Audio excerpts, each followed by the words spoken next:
Mama África FC é uma produção do Ponta de Lança.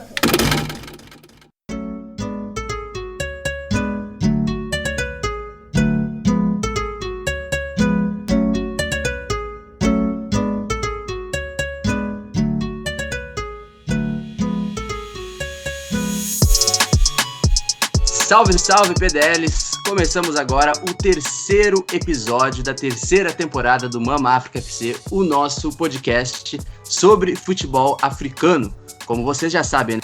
O Mama África FC é o podcast que é considerado a casa do futebol africano no Brasil, e nessa terceira temporada a gente vem remodelado, a gente veio com um novo conceito, como vocês já perceberam nos primeiros 2 episódios, tanto a entrevista com o Ricardo Nascimento, como também o último episódio sobre os uniformes clássicos das seleções africanas. A gente está vindo com pautas que se aproximem mais também da realidade de vocês, do dia a dia do torcedor que gosta de acompanhar o futebol africano e, obviamente, sempre trazendo muita informação, muita história e se aproximando cada vez mais do futebol africano, que é aqui a nossa paixão nesse podcast. Então, antes de eu apresentar o nosso convidado, ou melhor, os nossos convidados, eu vou fazer o seguinte, eu vou lembrar você ali no @pontalancapdl, que é a nossa nova arroba nas nossas redes sociais, tanto no Twitter, no Instagram e no Facebook. Vocês podem nos achar lá, tanto nessas 3 plataformas, no @pontalancapdl. Vocês vão nos achar em qualquer rede social aí, principalmente no Twitter, Insta e Facebook. Lembrando também, né, das nossas produções, dos nossos podcasts, como vocês já sabem, além do Mama África FC, que é o podcast sobre futebol africano, a gente tem o Mama África FC Continente, apresentado pelo nosso querido Rubens Guilherme Santos, o Guia, como já diria o meu amigo Marcos Carvalho, que é o podcast onde a gente apresenta a história das nações africanas. A cada 15 dias a gente apresenta um país específico e toda a sua formação social, histórica, dentro e fora do futebol. E o último episódio foi o episódio sobre o Gabão, o país de Aubameyang, ele mesmo, o cara que inclusive conseguiu a classificação agora do Gabão para a próxima Copa Africana de Nações em Camarões 2022. E também temos o África em Pauta número 10, já chegamos ao 10º episódio do nosso podcast, mais de 30 horas de programa, então vocês podem ouvir nos nossos agregadores de podcasts e também no YouTube.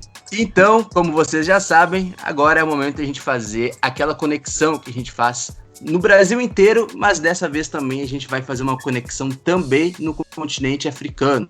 Então, eu já vou dar as boas-vindas primeiramente para o meu querido amigo Marcos Carvalho. Marcos, seja muito bem-vindo para esse episódio que, assim como o primeiro episódio, e assim como o segundo também, onde a gente teve convidados, eu disse, eu não tenho nem roupa para esse tipo de entrevista, mas mesmo assim eu vim. Então, Marcos, seja muito bem-vindo para esse nosso terceiro episódio do Mama África FC e a tua primeira participação nessa terceira temporada.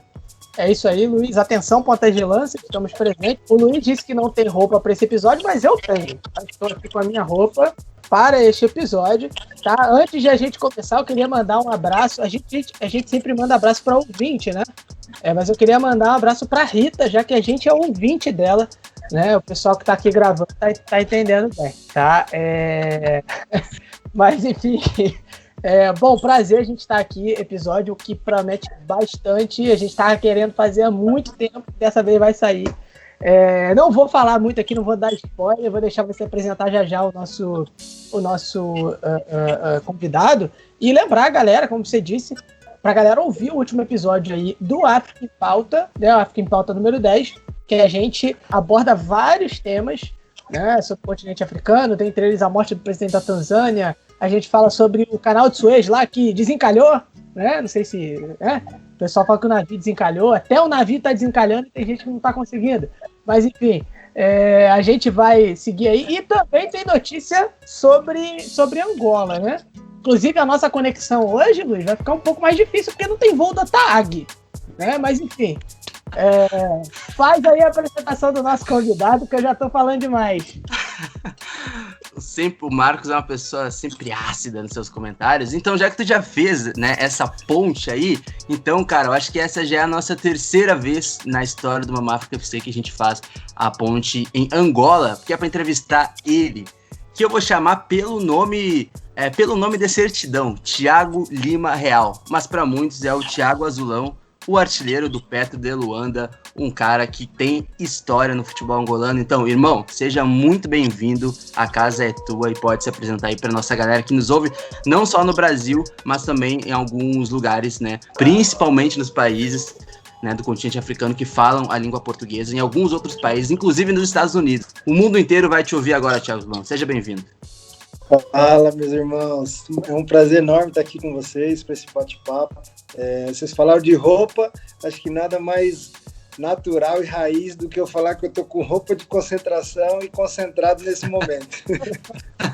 Então estou mais que preparado para um bate-papo aqui com vocês e agradeço aí pela apresentação. E tamo junto, vamos falar aqui, trocar umas ideias e um papo divertido. Isso aí, então sobe a trilha do programa, porque agora a gente vai falar muito sobre futebol angolano e a carreira do Thiago Azulão.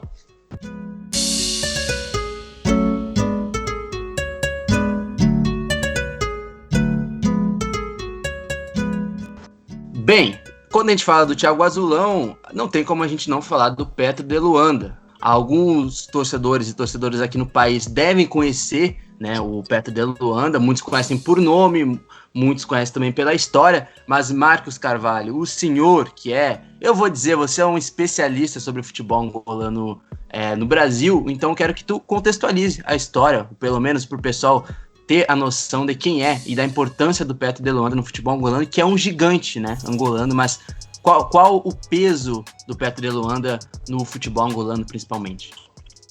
Bom, Luiz, o Petro de Luanda é só o maior campeão do Girabola, né? São 15 títulos. É um time que tem aí 41 anos, né? Ele é de 14 de janeiro de 1980. É um time que além de mais campeonatos nacionais, é um time que também tem aí as supertaças de Angola, né? É um time que tem aí uma boa vantagem no clássico contra o seu maior rival, né? No clássico de Angola, que é o 1º de agosto. Ou seja, o Petro é um time grandiosíssimo, um time gigante dentro de Angola, né? E que, enfim, time extremamente popular, aonde o Petro vai tem gente para receber, os caras vão jogar em diversos lugares ali de Angola, que é um país grande, às vezes eles têm que percorrer uma certa distância, né? Enfim, aí eles chegam lá no aeroporto, não sei, vou pegar aqui uma região, Huambo, né? Que é um pouquinho longe de Luanda, e tem gente lá para receber os caras, é uma festa, é uma coisa assim.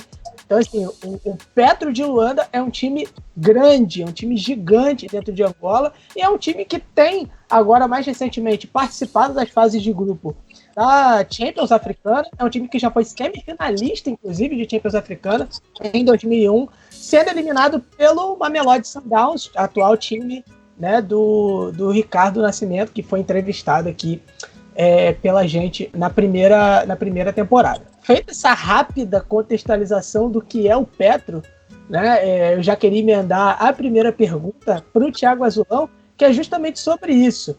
Como ser atacante de um time que representa tanto para tanta gente dentro de um país que, apesar de distante do Brasil, é um país que tem um certo laço, tem vários laços de proximidade. Como é ser o atacante e, por que não a gente dizer, ídolo do Petro de Luanda, desse gigante do futebol angolano? Eu cheguei aqui em 2016, praticamente para eles, né, desconhecido. Eles não sabiam muito informações sobre meu futebol, sobre a minha carreira, né? Claro que tem a parte de scout, que fizeram, né, o apanhado e tudo, mas somente os torcedores, a população em geral, não conhecia muito sobre o meu trabalho e sobre mim, né? E no primeiro ano eu cheguei, cheguei no meio da temporada. A equipe estava em 4º lugar, se eu não me engano. E eu cheguei para jogar como 10. No Brasil joguei muito de ala, de 10. Ali na frente sempre joguei em várias posições, dependendo dos técnicos que peguei, né? Só que o treinador chegou e perguntou para mim se eu não jogava de centroavante. E eu falei, já joguei algumas vezes e não teria problema. Porque na época que eu tinha só um centroavante, era um brasileiro também, e acho que estava machucado, assim que eu cheguei. E ele falou, então vou te colocar. O primeiro jogo joguei mesmo de 10, o segundo jogo ele falou, então vou te colocar. O jogo fora, no campo sintético, 3 horas da tarde, na província, um calor. Tá, falei, vamos. Aí fui, joguei de centroavante. começamos ganhando o jogo 2-0, eu fiz os 2 gols. E a partir daí ele me deixou de centroavante, joguei alguns jogos ali de 10, porque o Fabrício também jogou, outro brasileiro estava aqui, mas fixei de centroavante, então essa já é a minha 5ª temporada, e sempre jogando mais como centroavante avançado. E as coisas aqui aconteceu muito naturalmente, então eu joguei o 2º turno só, e já fui o melhor marcador da equipe. Então já foi um impacto, assim, positivo, né? Uma contratação que veio e deu resultado. E o último jogo, inclusive, foi contra o rival. Eles já tinham levado o título, mas era clássico, estádio lotado. E ganhamos de 1-0 e eu fiz o gol. Aí nós comemoramos ainda, jogando, tipo, como se fosse jogando champanhe na taça, né? No título deles. Então aquilo ficou marcado e os outros anos as coisas foram acontecendo naturalmente, então criei essa identificação, hoje eu posso até dizer, né, como um ídolo, mas eu digo que foi assim, acho que nada esperado, aconteceu naturalmente e graças a Deus hoje só não tem ainda o título do Girabola, mas já ganhei a Taça de Angola, 2 vezes melhor marcador de Girabola e um dos maiores artilheiros do clube já, estou para fazer o gol número 80. E, Thiago, é interessante, cara, saber, talvez poucas pessoas saibam, né, dessa tua mudança de posição, começou como 10, depois foi jogar como 9, e aí de certa forma também se consagrou, né? Cara, mas assim, quem é, pro pessoal que ainda não sabe, ou ouviu falar pouco do Thiago Azulão, quem é o Thiago Azulão que surgiu aqui no Brasil? Eu sei que jogou no São Paulo, eu sei que foi vice-campeão da Copinha pelo São Paulo. Como é que foi a tua carreira de começar aqui no Brasil? Eu sei que teve idas e voltas, né, no Brasil. Como é que foi a tua carreira antes de chegar no Petro de Luanda, principalmente? Minha carreira começou assim mesmo, já com 10 anos, escolinha. Comecei numa escolinha que era do Birubiru, em São Paulo, com 10 anos. Com 12 anos fui para a Portuguesa, que já era mais organizado, uma escolinha melhor. E fiquei até os 14 anos, depois fui para Boa Vista, uma escolinha ali do lado da Portuguesa mesmo, que era só de empresários, inclusive da Portuguesa, e com 15 anos fui convidado para uma turnê para a Europa com Pequeninos do Jockey, uma turnê na Europa em 4 países, e lá, nessa época jogava sempre 2 atacantes, não tinha isso de centroavante, 2 de beirada, não tinha, né, então eu sempre fui atacante. E lá eu fiz, nos 4 torneios eu fiz ao todo, né? Na viagem fiz 54 gols. Então já fiquei com aquela fama assim, de fazedor de gols. Quando voltei de lá, o pessoal do Pequeninos mesmo já me direcionou para o São Paulo. Onde foi que eu fiz a minha trajetória na base, dos 15 até os 20 anos, quase 20, eu estava para completar 20, eu saí com 18 anos, né? Fiz o primeiro contrato como profissional, disputamos a Copinha, eu era reserva na época, entrei em alguns jogos na Copinha, estava na final lá, que perdemos o Cruzeiro nos pênaltis, e daí, nessa época, São Paulo tricampeão brasileiro, dificilmente subia jogador, então subiu, mesmo a gente sendo campeão, acho que subiu 2 ou 3 que se destacaram mais. E eu tinha mais um ano de contrato, mas optei a sair para entre aspas, né, me aventurar, seguir minha vida, porque eu sabia que ali no São Paulo seria muito difícil. Aí foi o que aconteceu, eu fui para Minas Gerais, já com 19 para 20 anos, joguei meu primeiro campeonato mineiro, peguei experiência, fui para a Turquia em seguida, fiquei lá 6 meses também para pegar experiência, enfim. Aí voltei para Minas e fiz muito minha carreira praticamente no interior de Minas, joguei quase em todos do interior, né? Só não joguei nos grandes. E tive uma passagem também na Malásia, acabou que não deu certo em questão de contrato lá com a federação, que o último registro dos jogadores tinha que ser de Série A ou B. Eu estava vindo do Oeste de Itápolis, que era a Série B.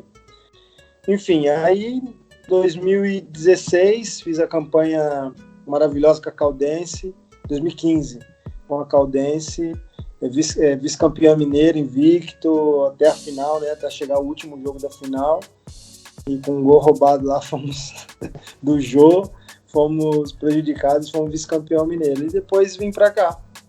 Então, basicamente, se tentando resumir essa é a minha história no futebol, mais um guerreiro aí da bola, que agora, como eu brinco falando assim, né? Deus, para quem trabalha, quem acredita, quem não desiste do seu sonho, Deus sempre vai abrir uma porta onde você vai se sentir realizado, se sentir feliz, né?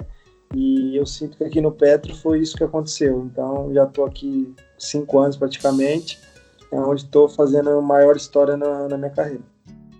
Azulão, eu sei que essa pergunta já está até batida, mas é uma pergunta que sempre volta. Acho que você responde ela em toda entrevista. Então eu vou fazer ela e depois vou emendar outra. A primeira é para você dizer para o pessoal aí a origem do Azulão, né?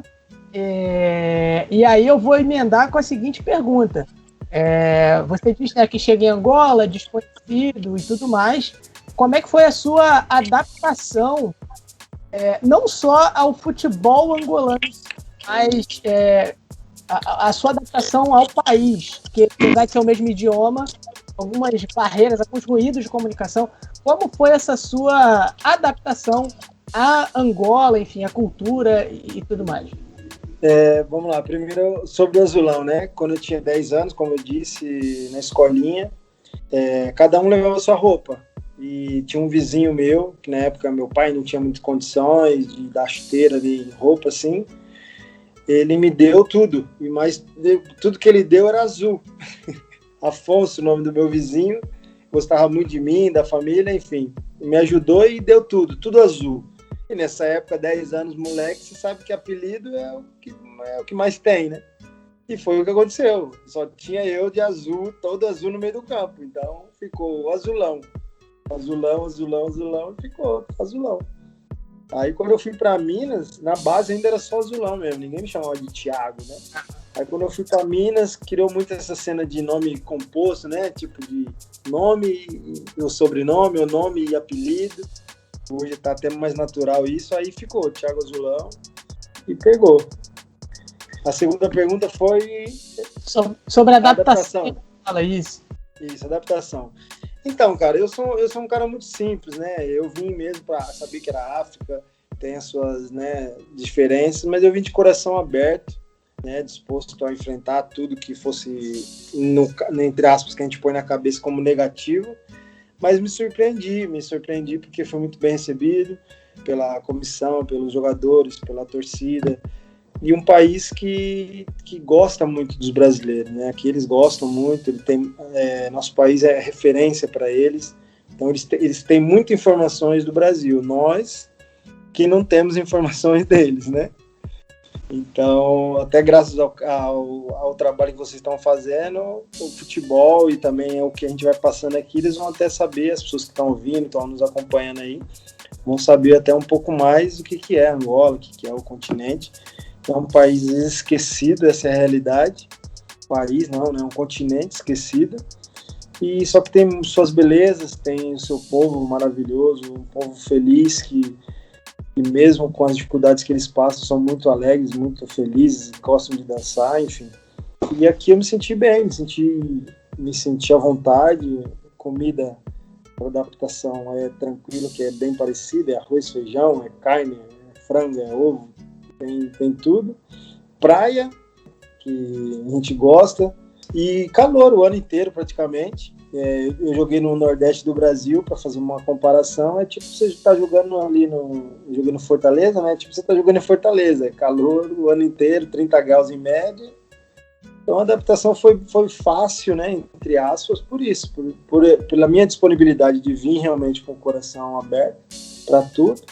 E também o que eu encontrei aqui, o suporte que fez as coisas acontecer, acho que também dentro do campo foi graças a isso.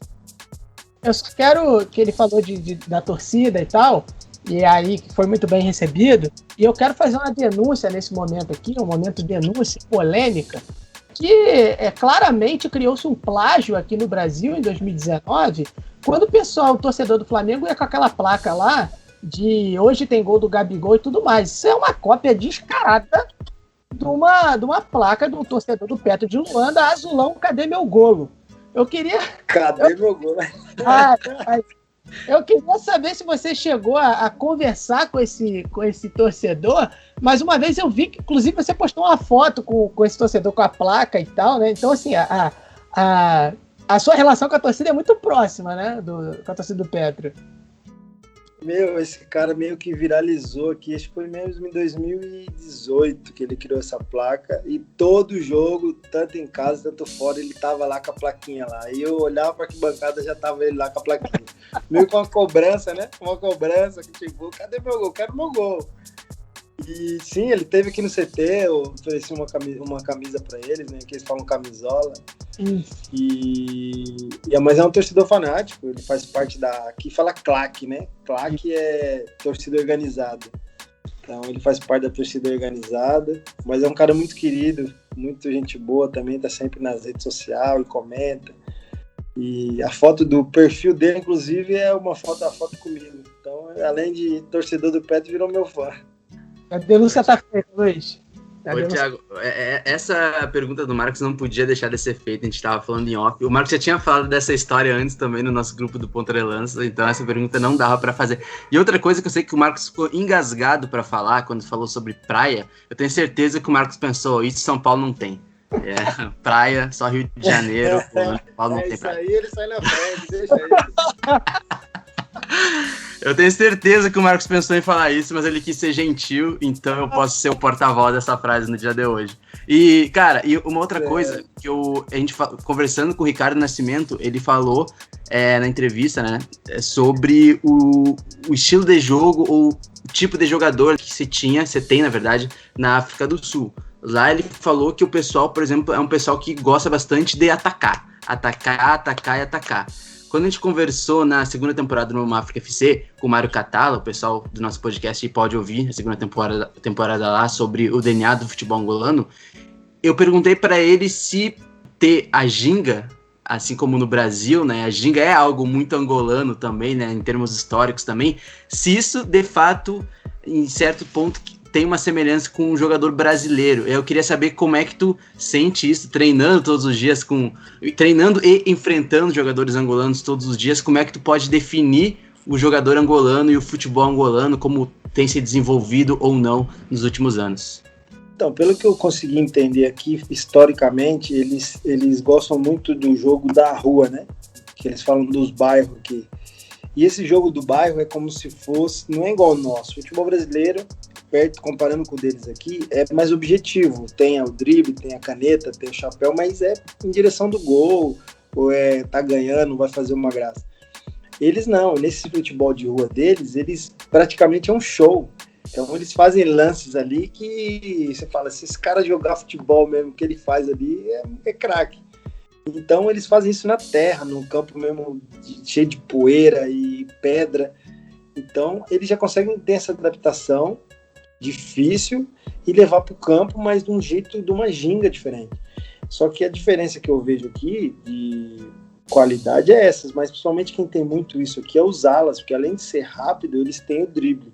Então para mim é o jogador que faz mais diferença, comparando com os do Brasil, é a velocidade, que é muito, quase todos os alas aqui são muito rápidos, faz a transição para o ataque numa velocidade muito alta, e também tem esse drible, esse corte, só que às vezes não é tão objetivo, né? Onde os treinadores que vêm tentam passar esse lado para ser mais em direção do gol, ou cruzar. Tinha um aqui que já nem tá mais, um jogador aqui que ele driblava muito, muito bem, mas ele cortava tanto que eu nunca sabia quando ele ia cruzar. Então eu falava, Matheus, eu nunca sei quando que você vai cruzar. Então ele cortava. Mas já é o jeito dele. Então o futebol está evoluindo aqui, né, nessa questão, né, de ser mais objetivo. Mas eles também tiveram aqui também uma seleção muito boa, que foi para a Copa do Mundo 2006. O auxiliar técnico que era nosso, que saiu recentemente, foi o jogador que fez gol na Copa, o Flávio Amado. Então era uma seleção que chegou num nível muito acima. Então agora eles estão tendo essa dificuldade para chegar nesse nível que eles tiveram recentemente, em 2006. Mas acredito, eu espero, né, que eles voltem a ter um nível assim, competitivo bom, porque é um país que gosta muito de futebol e eles têm talento. É isso mais ou menos que eu vejo do futebol. Eu já vou emendar uma outra pergunta, porque aqui a gente também é uma conversa, mas a gente é um pouco provocador, tá? Então, eu queria perguntar, porque há uns anos atrás teve, não foi nem um boato, porque na verdade saiu também em alguns jornais angolanos, principalmente, sobre a possibilidade de tu se naturalizar para jogar na seleção dos Palancas Negras, né, na seleção angolana. Como é que foi isso daí? De fato, teve essa conversa com a federação? Como é que foi essa situação aí? Teve uma conversa do tipo assim, eu aceitaria jogar pela seleção caso houvesse um convite? Como funcionou isso? Sim, realmente eu tive o convite, foi em 2018, no meio do ano de 2018, para tentar, né, iniciar um processo para chegar a ser convocado, né? Então, me foi pedido os documentos e tudo, e eu fiz essa entrega dos documentos. Só que a seleção estava em transição, né? De treinadores, de processos, enfim. E aqui acho que nunca teve nenhum caso de um jogador brasileiro, né? Pelo menos que eu saiba, que defendeu a seleção, né, se naturalizou e virou jogador angolano. Então, era um processo meio complicado, porque precisava ir para a parte dos deputados, enfim, nessa área política, para aprovação e tudo. Então, quando chegou nesse processo, que teve alguma certa restrição, agora eu não sei o real motivo, só sei que foi aí que foi barrado, entendeu? Mas chegou a rolar coisa de um ano e depois eu tive a confirmação que já não daria certo. Isso já era já era em 2019. Mas sim, recebi o convite, aceitei, claro, de coração, e para mim teria sido até um sonho, né, realizado, defender uma seleção, mesmo não sendo meu país, mas foi o país que abriu as portas para mim, um país que eu tenho muito carinho. Infelizmente não deu, mas fico feliz só, né, da procura de um dia eu ter esses jornais, essas reportagens, né, mostrar para minha filha e meu filho que um dia o pai foi reconhecido num país, e, enfim, isso para mim é muito gratificante e torço muito que a seleção cresça aqui no nível do continente e possa ir futuramente ir numa nova Copa do Mundo. Você estava falando aí sobre treinadores, né? Teve uma época que o mesmo treinador, creio que tenha sido nessa época aí talvez, né? Que o mesmo treinador do Petro era o treinador da seleção angolana, que era o Beto Bianchi, que inclusive ele tem ascendência espanhola e brasileira, né? Enfim, é meio misturado assim. E você teve aí, no caso, como técnicos, o Beto Bianchi, o Tony Cosano, né? Tava até então, e agora tá o Bodunha. Você saiu, voltou ainda com o Tony Cosano. E aí eu queria saber, assim, por exemplo, o Bodunha é um técnico angolano, o Tony Cosano era espanhol, e o Beto Bianchi era aquela coisa de brasileiro e espanhol. Quais são as diferenças, assim, de características que você percebe deles? E, na verdade, antes eu queria que você respondesse como era dividir o treinador com a seleção de Angola. Como era isso? Como você percebia isso? E como isso acontecia, né, no país? Porque no caso aqui o calendário é longo, né? No caso do Beto Bianchi, dessa fase da seleção, ele recebeu o convite, aceitou, mas também tinha contrato com o Petro. Então eles tentaram gerir e acabou que deu certo, né?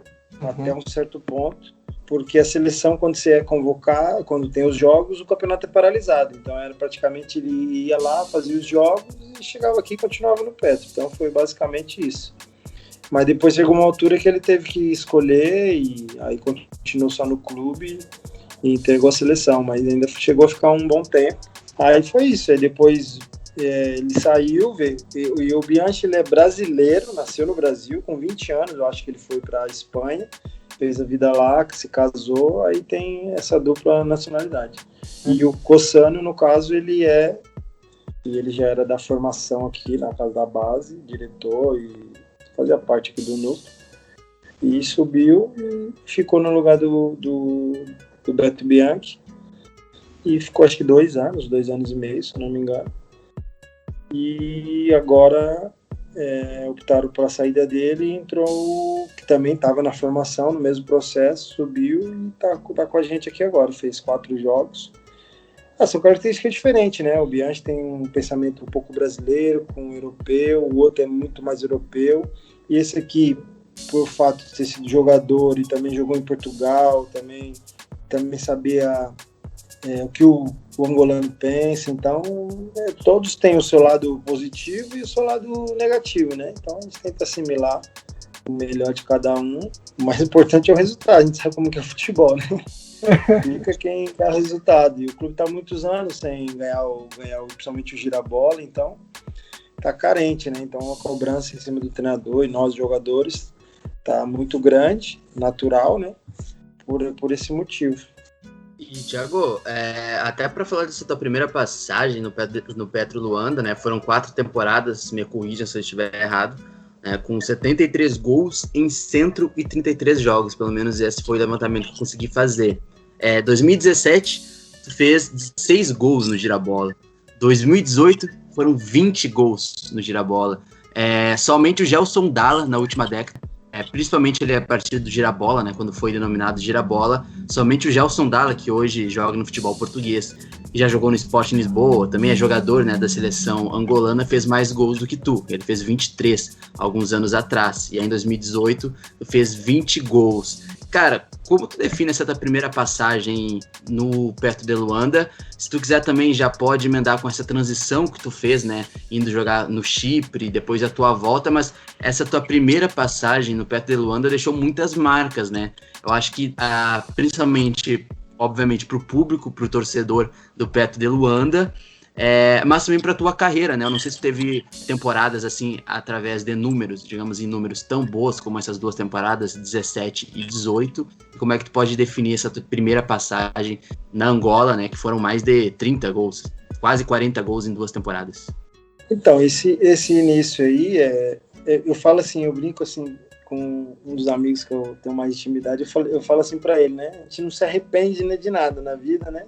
Quando você quer fazer as melhores coisas. Mas eu falo, se eu tivesse virado centroavante antes, as coisas poderiam ter sido diferentes, né? Porque eu joguei muito em próprio dos treinadores, né? Jogar de ala, né? No caso de ponta direita, marcando lateral até o fim, porque eu tenho muita resistência. Não sou muito rápido, mas tenho muita resistência. Então sempre tive consciência tática, então marcava muito bem. Então fazia esse corredor, dava sempre umas assistências. Se eu tivesse tentado de centroavante e continuado atacante igual na época que era da base lá, que sabia fazer gol, que ficava mais perto do gol, poderia ser diferente, né? Mas enfim, tudo no tempo certo. E aqui as coisas aconteceram. Eu cheguei, fiquei mais perto do gol e foi automático, né? Os gols foram saindo. E nesse segundo ano, eu fiz 21, porque teve uma equipe aqui que desistiu, né? Aí quando desiste, você marca o gol é retirado. Então teria sido 21, a marca teria sido até um pouco mais. E foi uma marca expressiva, né? O Gerson fez 23, e também nesse ano eu machuquei, então fiquei 4 jogos sem jogar. Então, além de um gol a mais e não ter feito todos os jogos do campeonato, eu poderia, nesses 4, ter até no mínimo igualado, acho que a marca dele, que é muito difícil, você fazer 20 gols em 20 e poucos jogos, é muito difícil. Muito expressiva para mim, né, para minha carreira, nunca tinha feito, e também para o campeonato, né, poucos fizeram esse tanto de gols só em poucos jogos, né, que é 30 jogos. Aí no outros anos também cheguei a machucar, fiquei 4 ou 5 jogos fora e fiz um pouco menos gol. E nessa última passagem, que também foi 13 jogos, também acho que tive uma lesão, mas sempre assim curta, de um mês, de perder 4 ou 5 jogos, foram 13 gols e esse ano eu tô com 6, também perdi 3 jogos já esse ano, não joguei, mas tô ali ainda na briga e pretendo esse ano conseguir mais um feito de ser o melhor marcador, quem sabe, trabalhar para isso, mas esse ano eu trocaria todos os gols para ser campeão aqui, porque eu acho que é a marca que falta, né? Muitos torcedores, adeptos aqui falam, você tem que ser campeão do Girabola, um jogador como você, e já tem história no clube, falta deixar esse esse carimbo, né? Então eu voltei até por isso, né? Fui para o Chipre, precisava dar uma renovada e também fui imaginando que as coisas fossem diferentes, né? Cheguei lá, tive uma lesão muscular, em seguida tive uma lesão no menisco, operei, fiquei 2 meses para retornar, e quando retornei fiz 4 ou 5 jogos titular, aí veio a pandemia e o campeonato parou. Eu não consegui de forma nenhuma dar sequência, então e o Petro, né, me contactou para retornar e voltei de coração aberto de novo, mas com esse intuito, né, de querer ser campeão e deixar esse carimbo aqui, que é o que falta. Ô, Azulão, nessa sua volta ao Petro, você joga com o Maicon Leite, brasileiro, também com o Tony, né? 2 brasileiros aí. O Tony foi, inclusive, um dos artilheiros na temporada passada, que foi cancelado devido à pandemia. O Petro estava perto de conquistar o título, né? Tinha ganho até o Superclássico no primeiro turno. Antes do jogo, né, do Superclássico do segundo turno, o campeonato ele é cancelado. E agora vocês estão aí, vocês 3. Queria que você falasse aí como é a convivência de vocês. E mais uma pergunta, eu tô sempre emendando 2, né? Mas tem um jogador do Petro aqui que é preferido da galera da 5ª série aqui no Brasil. É impressionante o sucesso que faz, que é o Picas. Faz um sucesso aqui, rapaz, que é impressionante. Assim, o pouco dos jogos que eu vi, aliás, eu já vi alguns jogos essa temporada, tenho visto bastante até, porque a transmissão tá bem fácil de assistir, Facebook e tal. Me pareceu que joga muita bola. Joga isso tudo mesmo, o Azulão? O homem é bom mesmo? Meu, sim, os nomes daqui são muito engraçados, né? E mal sabe eles que tem coisas aqui que nomes ou apelidos que no Brasil é quase um palavrão, né? Mas enfim, o Picas é um menino muito bom, novo, né? Se eu não me engano, acho que tem 19 ou 20, eu não sei a idade exata dele. Foi até convocado para a seleção agora, essa semana, esteve lá com o pessoal, mas tem muita qualidade, tem acho que até 6 gols também no girabola, e é um menino que tem futuro, é uns aí que promete no futuro da seleção. Qual foi agora a outra pergunta que eu esqueci? Dos brasileiros aí, como é a convivência de vocês aí, Maicon Leite, Tony, Azulão, como é que é essa comunidade brasileira do Petro? O Tony eu cheguei a jogar com ele no Brasil, na Tombense, né, em Minas, e já conhecia, e quando ele veio para cá também, a gente se entrosou muito bem. O Tony também é centroavante de origem, né? Só que com os outros 2 treinadores que estavam aqui, ele acabava sempre adaptando, ou eu ou ele, pra gente poder jogar junto. Ou ele jogava de ala, ou eu ia para 10, enfim, pra gente tentar jogar sempre com os 2 na frente. E o Tony, como ele é diferente, protege mais a bola, é um jogador mais corpudo e muito técnico também. Então, para mim, jogar do lado dele é muito bom, porque tem esse entrosamento, essa inteligência, né? Futebol brasileiro. E aqui fizemos muitos gols, assim, de tabela, de 1-2. E agora veio o Maicon, né? O Maicon né? No caso, uma esperança para nós, por também ter essa característica diferente, minha do Tony, de velocidade, também de inteligência como brasileiro, só que aqui as coisas não aconteceram tão bem, né? Como ele esperava, como a gente esperava, porque em questão de lesão, né? Teve 3 ou 4 lesões seguidas, mas tudo muscular, nada de lesão grave, mas foram lesões pontuais que foi deixando ele sempre retardando ele a voltar e voltar bem. Então voltou agora a treinar. Espero que nesse final aqui ainda ele consiga nos ajudar. Enfim, mas o Maicon não precisa nem ser apresentado, né, pelos clubes que ele passou e, enfim, pela carreira que tem. A gente sabe que ele pode agregar para nós. Mas agora, como pessoa, são 2 meninos fantásticos. A gente se dá muito bem aqui, se dá muita risada. Ficamos aqui, tivemos que ficar de quarentena aqui. Esses jogos da Liga dos Campeões, se fomos jogar fora, tivemos que ficar de quarentena no clube. Então, 10 dias, e na segunda quarentena, como foi 2 jogos seguidos com o time da África do Sul, e lá tem a variante do vírus, ficamos acho que 20 dias aqui no clube.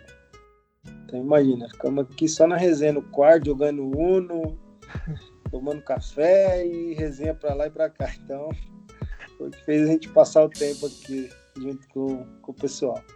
Tem um gol, Luiz, muito bonito, se eu não me engano, acho que é contra o Zamalek, que é uma jogada do Tony com você. Isso mesmo.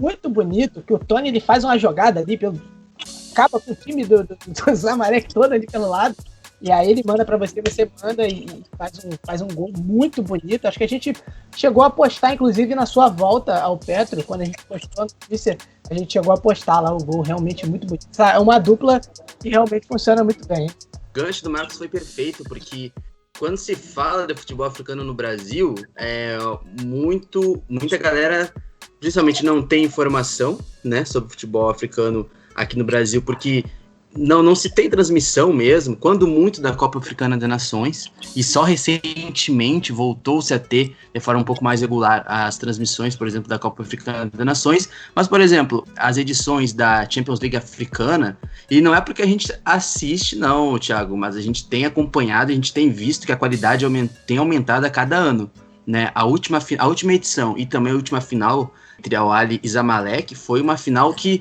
se a gente for comparar com a última final de Copa Libertadores, né, entre Santos e Palmeiras, com todo respeito, assim, não dá nem para comparar, porque foi muito melhor, assim. E aí tu vê que realmente se tem projetos muito interessantes no futebol africano.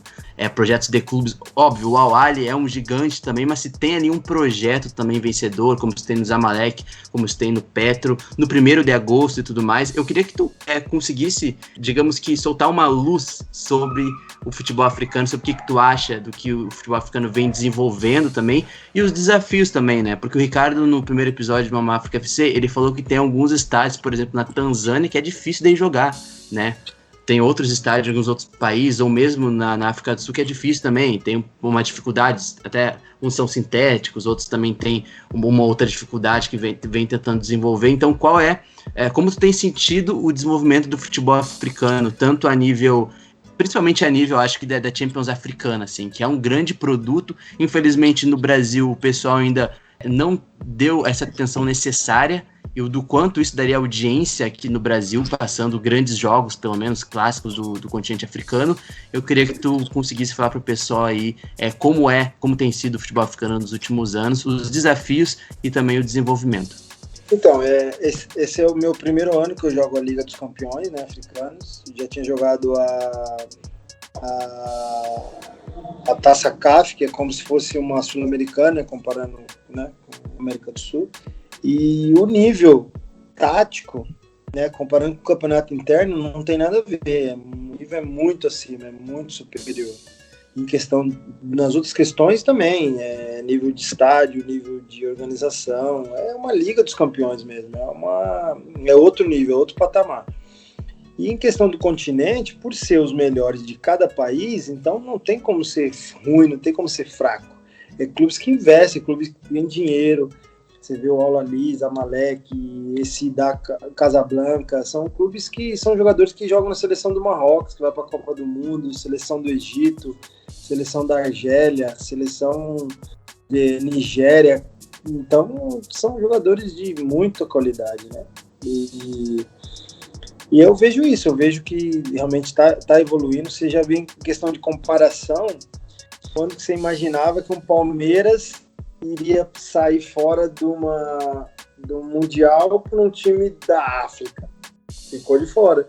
O Inter foi eliminado por um time da África. O Atlético Mineiro foi eliminado pelo time do Marrocos, que também é África. Então, você vê, eles estão evoluindo, estão crescendo. Só que, infelizmente, é o que você falou, não é passado, né? Realmente é um continente esquecido, né? Internamente aqui é mais popularizado, porque é no continente, mas na Europa e outros países não passa. Agora, Zulão, saindo um pouquinho do futebol, queria fazer pergunta com relação ao país, né? Você voltou aí para o país em meio à pandemia.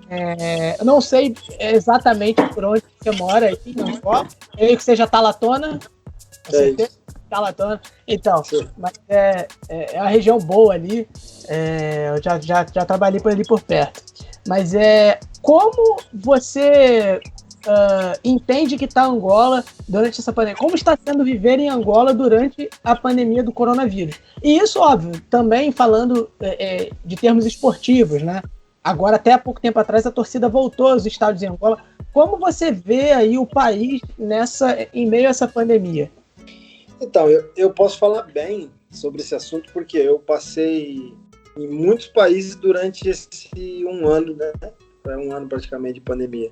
Eu estive no Chipre, foi no auge da pandemia, tive que ficar lá trancado mesmo dentro do apartamento, 3 meses, porque lá se saísse era multa mesmo, 300 euros, se for pego na rua, então era bem severo. Só podia mandar mensagem, sair 2 vezes por dia. Então peguei uma realidade dura, ser com uma criança dentro do apartamento e no meio da pandemia sem treinar, só treinando ali e fazendo os exercícios dentro de casa. Então, peguei uma realidade. Depois fui para Portugal, que eu imaginava vir de Portugal para Angola. A gente tinha acertado aqui. E em Portugal peguei uma fase que ainda estava, né, a pandemia e tudo, mas o comércio se reabrindo. Mas uma realidade eu vi mais flexível, né? Comparando com o Chipre. Depois fui para o Brasil. Quando eu cheguei no Brasil, eu tive até um dia aqui no Rio de Janeiro e eu fiquei assustado. Quando eu cheguei na praia, a praia estupidamente lotada.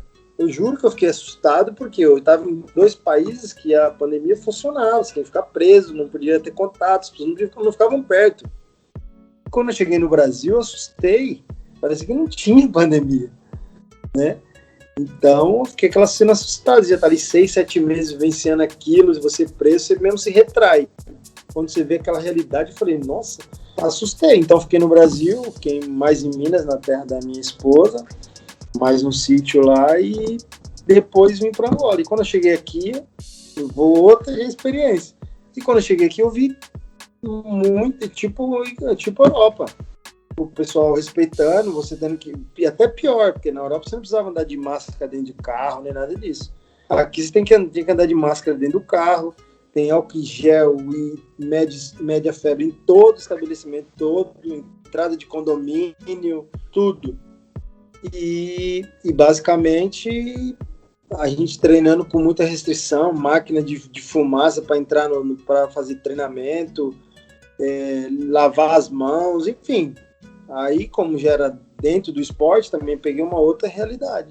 E fiquei espantado no sentido positivo de que eles estavam realmente se cuidando, muito poucos casos. Teve as mortes aqui, eles anunciando, mas na época ainda chegava nem 200 mortes no país inteiro. E foi positivo. E agora, né, passando agora tudo isso, agora já está muito mais flexível e os casos continuam muito poucos, mas o país ficou trancado por muito, muito tempo, fechado, e ainda está fechado para Brasil, Reino Unido, África do Sul, alguns países ainda está fechado, só que internamente aqui está tudo funcionando. Estamos tendo uma vida normal, praticamente acho que só não está tendo praia, que não pode, mas acho que até festas acho que já está tendo, com afastamento, sem aglomeração e tal, restaurantes, tudo funcionando. Então, graças a Deus, estou num país que era para estar todo, né, muito pior, mas não, me sinto seguro aqui e estamos tendo uma vida normal. Falei até demais, mas tentei resumir aí um pouquinho da minha trajetória durante a pandemia. Foi ótimo, porque foi uma comparação muito interessante. Isso é algo que a gente fala, Azulão, inclusive no último episódio que a gente fez do outro podcast que a gente grava, que é o África em Pauta, a gente estava dando a notícia sobre o cancelamento dos voos da TAAG. A TAAG é a companhia de aviação aí de Angola, né? A única companhia de aviação de Angola, e que eles tinham cancelado os voos. E no momento que a gente estava fazendo isso na nossa gravação, estava tendo a notícia na TV de que o Brasil batia um recorde de número de mortes. Então, assim, eu acho que esse teu depoimento, inclusive, reforça um pouquinho essa nossa... Enfim, o que a gente vem trazendo, né? É importante a gente ter esse depoimento de alguém que está aí, né? Mostrando, enfim, falando das medidas aí que têm sido tomadas no país. É muito bom mesmo. Sim, querendo ou não, duro para nós, né? Entre aspas, sofrendo, tendo que ficar de quarentena, o país funcionando, mas devido a gente ir jogar num país de risco, nós não podemos trazer, né? Mesmo fazendo os testes, fizemos teste na saída aqui, teste na África do Sul, mas mesmo assim tivemos que ficar 10 dias certinho e fazer teste antes de sair, porque com o risco de trazer uma variante de um país que pode trazer o risco para outra população. Então aqui eles estão respeitando na risca, não é porque é jogador, não é porque faz teste de 3 em 3 dias, não interessa. Então eles tivemos que cumprir, infelizmente, né, pelo lado de você ficar longe da família, né, ficar preso, né, que você sente aquele sentimento de prisão. Mas graças a Deus a gente tá prevenindo, né, de coisas piores, tanto para a gente, para a família e para a população em geral. Queria fazer uma pergunta que não tem como não fazer, a gente também fez pro Ricardo Nascimento, ele respondeu de peito aberto, abertíssimo, Thiago Aslan, mas aí tu responde como tu preferir. Assim, tu já voltou, né, ao futebol angolano, no Petro, onde tu é muito querido, como tu bem disse, já tá também muito bem adaptado, mas acredito que chega em algum momento da carreira que a gente começa a refletir ou pensar um pouco mais com carinho sobre a volta ao Brasil. Aí eu queria saber como tu pensa esses próximos anos, por mais que faz pouco tempo que tu chegou aí, mas se tem alguma possibilidade, ou se tu pensa em voltar para, por exemplo, encerrar a carreira no futebol brasileiro, e se teria algum clube, no Botafogo, ou se teria algum clube específico que, independente da tua resposta, que tu gostaria de jogar se tivesse oportunidade aqui no Brasil. Se fosse o Botafogo aí, nosso amigo ia ficar feliz, hein? Opa! Rapaz, eu vou ser bem sincero mesmo, não tenho receio nenhum em falar. Eu não pretendo voltar para o Brasil, vou ser bem sincero. Se eu encerrasse minha carreira no Petro aqui, não pretendo encerrar também já não. Se eu encerrasse aqui, eu encerraria muito feliz. Mas se caso não acontecer, pretendo continuar fora do país. Se caso não acontecer também, né? Porque vai chegando uma idade que você depende mais dos clubes de querer do que você, né, acabar se encaixando. Então, caso não aconteça e surgir oportunidades ainda no Brasil, eu voltaria, né, e encerraria a carreira no Brasil. Mas por vontade própria, não. Não, então, para finalizar mesmo, né, eu acho que foi um papo muito legal. A gente tá aí já, né, antes da gente encerrar, já até agradecer ao Azulão, até ponto do fuso horário, né, ele tá aí com a gente até tarde. O Petro, ele vai ter um desafio aí contra o Roroya, né, na Champions League africana. É uma classificação bem difícil pro Petro, dá para buscar, né, mas é bem difícil pro Petro. Como vocês estão trabalhando isso? Vocês estão trabalhando no sentido de vamos fazer o nosso melhor e vamos ver o que vai dar? Ou vocês estão acreditando realmente que, não, pô, vamos jogar, a gente vai classificar? Ou também a outra possibilidade, vamos fazer a nossa participação, vamos honrar a camisa do Petro e tal, mas focando mais no girabola. Qual está sendo, assim, a ideia de vocês nesse sentido? Só lembrando ao nosso ouvinte que a gente está gravando esse episódio na sexta-feira, né? Ele vai ao ar ao domingo, quando o Petro já vai ter jogado e tomara que vencido o Roroya. Mas como é que está a cabeça do plantel aí do Petro de Luanda para esse finalzinho aí de Champions League africana? Então, matematicamente sabemos que temos chance, mas também não podemos se enganar sabendo que é muito difícil devido à qualidade do nosso grupo e as combinações que precisam para a gente conseguir a classificação. Como o jogo é amanhã, temos um jogo que é em casa, sabemos que somos muito fortes em casa. Tivemos sim chance de ter ido melhor, mas infelizmente não aconteceu. Mas amanhã é ganhar, e ganhando amanhã e dependendo do outro resultado, temos ainda até uma chance grande no último jogo com combinações. Então jogar bem amanhã, fazer o nosso mando de campo e deixar para a última rodada, às vezes acontecer umas combinações e a gente consegue classificar, mas estamos bem pé no chão, sabendo que é muito difícil e tranquilos para fazer um grande jogo amanhã e pontuar, né? Fazer mais bonito, digamos assim, porque até isso o clube e o país em si também ganha pontos no ranking, então é bom para todo mundo. Então, depois dessa sabatina, dessa conversa com o Thiago Azulão, a gente vai para o quadro aí que a gente testa mesmo, Marcos. Né, o pessoal que joga aí nos países africanos. Agora eu quero ver se eles conhecem mesmo. Então solta a trilha da sessão Ubuntu, que é o quadro de dicas culturais, onde os nossos convidados aqui do episódio acabam trazendo alguma dica do país onde a gente citou, né? País específico, nesse caso Angola. Então pode subir a trilha. Nice.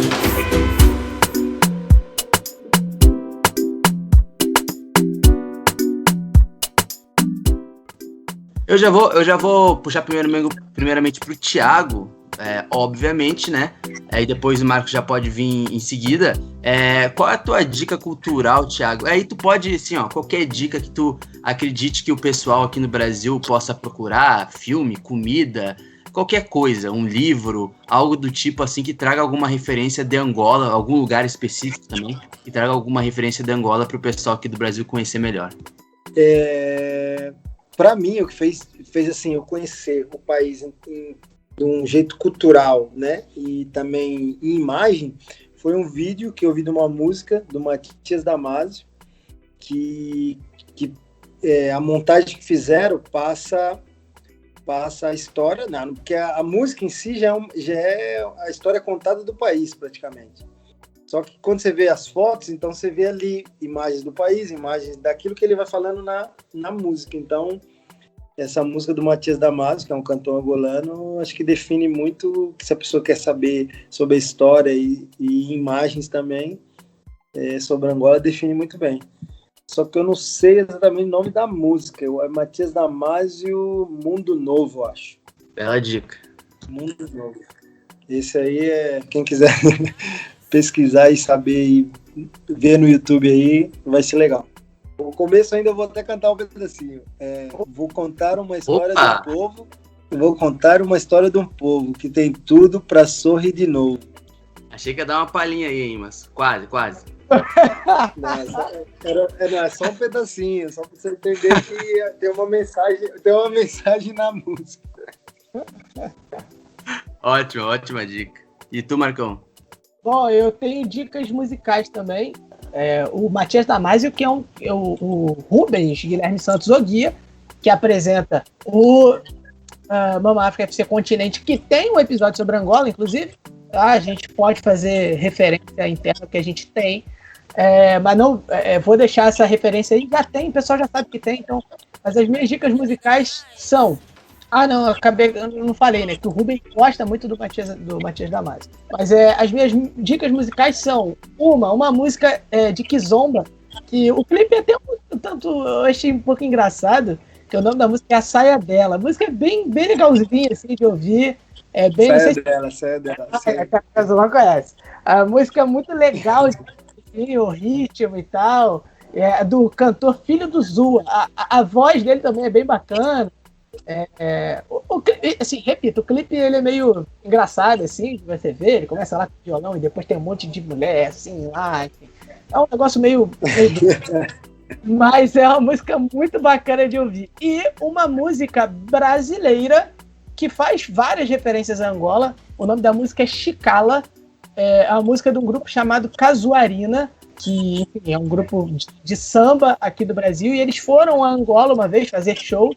E eles fizeram uma música fazendo várias referências a Angola, a Chicala, que era um bairro, né, enfim, lá em Angola. E enfim, muita referência. Eles fazem referência a uma cerveja de lá, que é a Cuca, que chegou a patrocinar, se não me engano, a Angola por muito tempo. Muitas referências. Então é muito bacana a música. Então fica a dica aí, é um samba bem legal do Casuarina, do CD 7, que é cantada pelo João Cavalcante, que hoje em dia não está mais no Casuarina, está seguindo carreira solo, que inclusive mandar um abraço para ele, um grande botafoguense também. Mas fica essa dica aí muito bacana sobre essas duas músicas, as dicas musicais sobre Angola. E minha outra dica o Kuduro ficou conhecido mais no Brasil com aquela música do latino, né? Isso. Dança Kuduro. Mas as pessoas que tiver curiosidade, pôr no YouTube e colocar lá, clipes de Kuduro em Angola. Que aí vai ver realmente o que é o Kuduro, né? O negócio... é uma outra dica. O negócio... Rapidinho, eu já tentei, tinha uma aula lá de Kizomba, Kuduro, Semba, ali na Marginal de Luanda. Uma aula assim, a céu aberto. Nossa, foi uma vergonha, eu não aguentei ficar. Já tentou dançar Kuduro, então, Marcos? Tentei, cara, tentei. Aprender, não deu muito certo. Não deu muito certo. Esse negócio não deu certo. Ele tava muito duro pra dançar Kuduro. O problema foi esse quadril duro, e não, enfim. Mas vai lá, Luiz, a tua dica. Pô, cara. Então, meus queridos, a minha dica cultural é de um rapper chamado Jair MC. Não Confio em Ninguém, é o nome da música. Foi uma música que hypou bastante aqui no Brasil, 2018 mais ou menos. É uma música que tá na minha playlist e tudo mais. Então é uma música ali que fala bastante sobre a vida dele. E acabou hypando aqui no Brasil, curiosamente, assim, né? E é uma coisa que às vezes eu sinto falta um pouco dessa, digamos, dessa proximidade maior que deveria ter entre o Brasil e a cultura dos países africanos, principalmente, né, dos países africanos lusófonos, né. Então esse foi uma das exceções, assim, porque não tem muitos, tem alguns outros exemplos também, mas esse, Jair MC, só colocar lá no YouTube, Não Confio em Ninguém. Digamos que é um clipe que o cara tá com muito ódio. Eu gosto de pessoas que têm muito ódio. Então o Jair MC é um angolano que tem muito ódio no coração e ele transforma isso em arte, em rap. Então o Jair MC, essa é a minha dica cultural.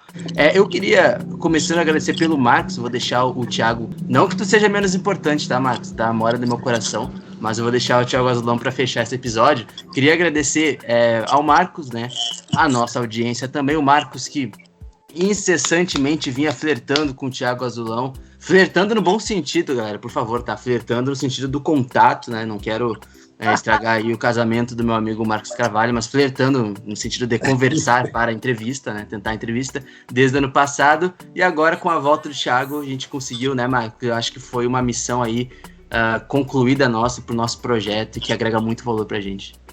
Claro, eu queria agradecer demais ao Thiago pela disponibilidade, pelo tratamento. A gente está aqui muito feliz mesmo, assim, e agradecer, né? Lá em Angola agora são 10h49, eu acho. É um fuso horário complicado, mas essa disponibilidade dele aí, muito legal. A gente fez uma entrevista muito bacana aqui. E também, só para antes de encerrar, né, mandar um abraço para um amigo meu, o George Dantas, que contratou o Thiago Azulão no Futebol Manager uma vez, porque via eu falar do Thiago Azulão, e toda vez que eu colocava lá no Twitter, Thiago Azulão marca mais um gol, aí ele falava assim, caramba, todo jogo o cara faz gol, todo jogo. Um abraço e, enfim, agradecer mais uma vez ao Thiago Azulão, a audiência, está em breve aqui de volta no Mama África FC, a casa do futebol africano. Thiago, eu não tenho nem palavras para agradecer, então só tenho que agradecer 10 vezes, 15 vezes, 20 vezes pela tua, como disse o Marcos, né, cara, a gente vai conhecendo, a gente conhece o profissional de assistir, a gente admira, mas quando a gente conversa, tanto em off, né, antes das entrevistas, a gente troca uma ideia, tanto aqui a gente consegue identificar quando é uma boa pessoa também, além de um grande profissional, então a gente agradece muito. Tenho certeza que o pessoal que está nos ouvindo agora é um pessoal que vai compartilhar, vai levar para outros lugares do país também esse episódio, e é um grande marco para o nosso projeto em si, que, né, como eu disse no começo do programa, busca ficar cada vez mais próximo do futebol africano para trazer informações, né, para além da Copa Africana de Nações, para além da Copa do Mundo, que são os momentos onde essas histórias são mais contadas, mas a gente já faz esse trabalho diariamente nas nossas redes sociais aqui no Ponta de Lança. Então, muito obrigado, cara, e a casa tá sempre aberta quando quiser voltar. Irmãos, só tenho eu que tenho a agradecer, principalmente pelo carinho, né, e dizer que desejo todo sucesso aí para vocês nesse projeto, que Deus possa abençoar pessoas do bem também, que passam um lado nosso humano, que muitas pessoas às vezes não conhecem, né, só mais de ouvir falar ou dentro de campo. Vocês conseguem trazer um pouquinho desse nosso lado, das nossas dificuldades, das nossas alegrias. Então eu fico muito honrado mesmo de coração, muito feliz. Espero ter agregado, né, alguma coisa nessa conversa aí, principalmente para as pessoas que estão ouvindo, né? Deixo aqui minha mensagem que, principalmente as que estão no Brasil aí, que se cuidem, né? Que essa pandemia é realmente uma coisa muito séria, que temos que nos cuidar mais, cuidar dos nossos, né? E que a vida é um sopro, né? Muita gente perdendo a vida e às vezes a gente sendo muito ingrato, né? Então vamos agradecer a Deus e fazer a nossa parte para isso logo tudo acabar. Então, fica aqui essa minha mensagem e agradecer pelo carinho de vocês. Estamos juntos. E quando eu for pro Brasil, a camisa chega junto, tá bom? Ixi, aí, ó, já tem Ricardo Nascimento. Ó, já temos 2 promessas aí. Pode deixar que iremos cobrar, sim. Já iremos cobrar, sim, com certeza. Pode cobrar. Lindo. Muito obrigado, Thiago, Marcos. Lembrando, né, no @pontalancapdl vocês podem achar lá os nossos conteúdos, tanto no Insta, no Facebook e no Twitter, onde a gente já está chegando a quase 7 mil seguidores, como eu diria o Marcos Carvalho, o Twitter que mais cresce no Brasil. Então, sigam as nossas produções, compartilhem com a galera esse episódio e não esqueçam que Ponta de Lança é #paixão por ousar. Voltamos daqui a 2 semanas.